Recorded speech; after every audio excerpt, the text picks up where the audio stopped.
आएर छोड्छ, अरूले निभाउन सक्दैन यो आगोलाई, कसैले पनि सक्दैन। मंगोल र मूलवासी भन्ने शब्दमा त्यति पावर छ।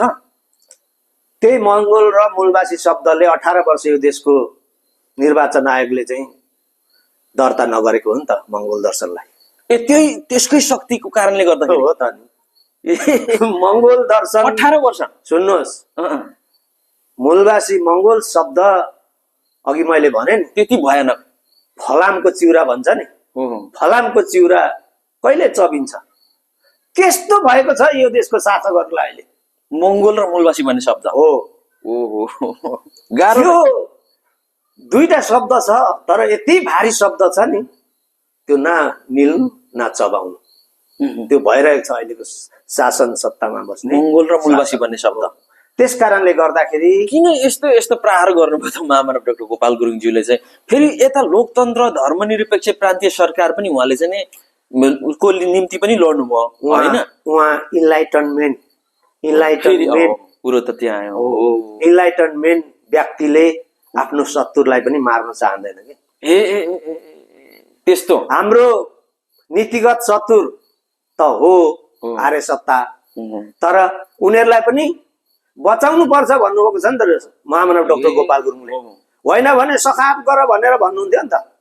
तर उनीहरू 20% छ, उनीहरूको 20%लाई पनि माया गरेर राख्नुपर्छ, उनीहरूलाई पनि अब उनीहरूको जाने ठाउँ छैन यहीँ राख्नुपर्छ है भनेर किन भन्नुहुन्थ्यो भने उहाँ इन्लाइटनमेन्ट हो नि त। होइन भने त मारामार गर्दै यिनीहरूलाई सखाप बनाइहालिन्छ, 20% कति हो र भनेर भन्नुहुन्थ्यो नि त। तर इन्लाइटनमेन्ट भनेकै प्रभुत्वशाली विचार भएकै कारणले गर्दा महामानव भनिन्छ क्या, महामानव इन्लाइटनमेन्ट भनिन्छ।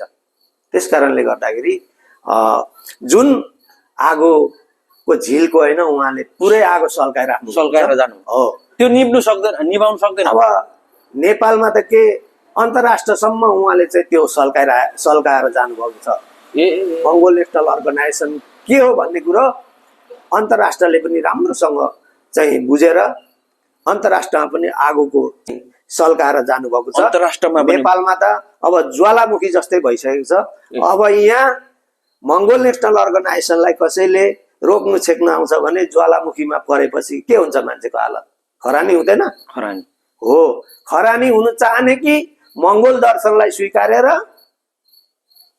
मंगोल दर्शनलाई स्थापित गरेर यो देशमा सुशासन दिगो विकास समृद्धिशाली देश बनाउने अब 3 करोड नागरिकको हातमा छ र कसैले पनि मंगोल दर्शनलाई अब कुनै नीतिहरू अपनाएर यसलाई फसाउँछु भन्छ भने उसको दिवा सपना हुनेछ।